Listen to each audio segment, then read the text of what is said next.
DF news కి స్వాగతం.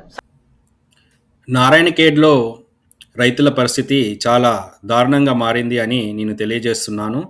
మీరే గమనిస్తే మన కేసీఆర్ గారి గత ప్రభుత్వంలో ఎప్పుడైనా కూడా రైతులు పండించిన ఎలాంటి పంటనైనా, అది వరి అనుకోండి, జొన్న అనుకోండి, మొక్కజొన్న అనుకోండి, అంతేకాకుండా ఉల్లిగడ్డలను కూడా మన కేసీఆర్ గారి గత ప్రభుత్వం హయాంలో సకాలంలో కాంటలను ఆగమేఘాల మీద యుద్ధ ప్రాతిపదికన ఏర్పాటు చేయడం, వెనువెంటనే ఆ ధాన్యాన్ని కొనడం, మార్కెట్కు తరలించడం అనేది జరిగేది.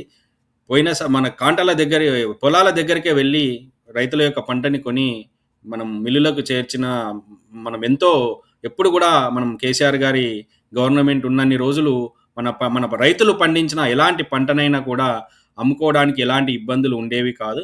కానీ ప్రస్తుతం ఈ కాంగ్రెస్ గవర్నమెంట్ పరిస్థితి చూస్తూ ఉంటే ఏది కూడా సకాలంలో వాళ్ళు చేయలేకపోతున్నారు. ఎప్పుడైనా కూడా పంట వచ్చి నెల రోజుల తర్వాత కానీ ఉలుకు పలుకు లేకుండా ఉంటూ తర్వాత మెల్లిగా కాంటలు ఓపెన్ చేయడం అనేది జరుగుతుంది. కాంటలు ఓపెన్ చేసినా కూడా వాళ్ళు ఏం చేస్తున్నారంటే, మీరు వడ్ల ఒక్కొక్కసారి సంచులు సకాలంలో లేవు అని దాంట్లో కూడా కాంటలు ఏర్పాటైనా కూడా సంచులు లేకపోవడం వలన కాంట చేయడం ఆగిపోతూ ఉంది. మీరే గమనిస్తూ ఉన్నారు. అంతేకాకుండా జోకినాక కూడా సంచుల్ని ఎక్కడ జోకిరో అక్కడనే పడేస్తూ ఉంటాయి. మళ్ళా రైతులు వాళ్ళ పిల్లలతో సహా, కుటుంబంతో సహా లారీ కోసం 3-4 రోజులు పడిగాపులు, రాత్రి పగలంటూ ఆ సంచుల దగ్గర కాపలా కాస్తున్నారని కూడా మీకు తెలుసు.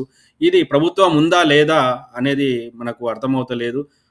రైతు పంట కొనడానికి ఇంకా ఎన్ని రోజులు పడుతుందో చెప్పాలి అని నేను ఇక్కడున్న కాంగ్రెస్ నాయకులను డిమాండ్ చేస్తూ ఉన్నాను. ముఖ్యంగా మన నారాయణఖేడ్ ప్రాంత ఎమ్మెల్యే గారిని డిమాండ్ చేస్తూ ఉన్నాను. ఎందుకంటే ఇప్పుడు వర్షాకాలం త్వరలో రాబోతుంది. మనకు వర్షాలు వస్తే పండించిన పంట ఆ రోడ్లపైననే రైతులు కోల్పోయే ప్రమాదం ఉంది అని కూడా నేను తెలియజేస్తున్నాను. మీకే తెలుసు, ప్రతి రైతు మన వ్యవసాయ ఆధారిత మనది ఎకానమీ. ఏదైనా ఒక రైతు వాళ్ళ పిల్లలను చదివించుకోవాలన్నా, వాళ్ళ సంసారాన్ని నడపాలన్నా, చేసిన అప్పులను తీర్చాలన్నా, పంట పెట్టుబడి కోసం ఎంతో కొంత అప్పు చేసి ఉంటారు. అది విత్తనాల కోసం అనుకోండి, ఎరువు కోసం అనుకోండి, ఇంకా దేనికోసమైనా కూడా అదంతా మళ్ళీ వాళ్ళు రీపే చేయాలి అంటే వాళ్ళు సకాలంలో పంటలు అమ్ముకొని ఆ డబ్బులు వస్తేనే ఆ డబ్బుల ద్వారానే వాళ్ళు అప్పులను తీర్చుకోగలుగుతారు. సో మనకు ఈ రైతులు అనేది ఇంత నిర్లక్ష్యం చేయొద్దు అని నేను ప్రభుత్వాన్ని డిమాండ్ చేస్తున్నాను.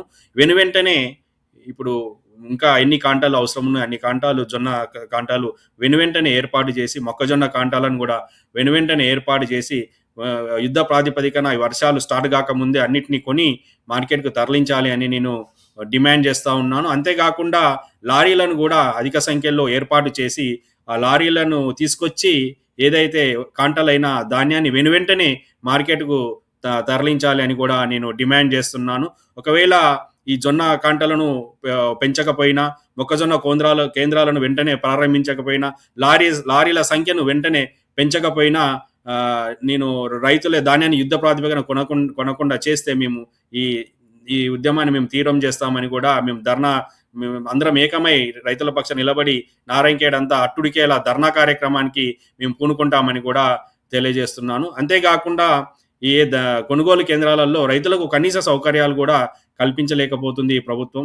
కాబట్టి ఇలాంటి రైతులను ఎప్పుడైనా ఇబ్బంది పెట్టిన ప్రభుత్వాలకు ఎప్పుడైనా పుట్టగతులు ఉండవని మీరు గమనించాలి. రైతులు కన్నీరు పెట్టుకుంటే ఏ ప్రభుత్వం బాగుపడలేదని కూడా మీరు గుర్తుంచుకోవాలి అని నేను పదే విజ్ఞప్తి చేస్తున్నాను. రైతు బతికితేనే గ్రామం బతుకుతుంది, గ్రామం బతికితేనే ఈ తెలంగాణ బతుకుతుంది అని కూడా నేను తెలియజేస్తూ ఉన్నాను. తప్పకుండా ఇలాంటి సమస్య ప్రతిసారి పునరావృతం అవుతుంది. ఏది కూడా పట్టించుకోలేకపోతుంది ఈ కాంగ్రెస్ ప్రభుత్వం. ముఖ్యంగా ఈ కాంగ్రెస్ ప్రభుత్వంలో నాయకులకు చీమ గుట్టినట్టు కూడా లేదు. రైతు ఏ విధంగా నష్టపోయినా కూడా వాళ్ళకి ఎలాంటి ఆలోచన లేకుండా ప్రతిదీ కూడా తాత్సారం చేసి రైతుల ధాన్యాన్ని వర్షం పాలు చేయడమో, నేలపాలు చేయడమో జరుగుతుంది. ఈ తక్షణమే దీన్ని నివారించాల్సింది అని నేను డిమాండ్ చేస్తున్నాను. ధన్యవాదాలు. మన డిఎఫ్ న్యూస్ నారాయణఖేడ్ ఛానల్ను వీక్షించినందుకు ధన్యవాదాలు. లైక్, షేర్ అండ్ సబ్స్క్రైబ్ చేయండి. Thank you for supporting DF News channel Narayan Khed.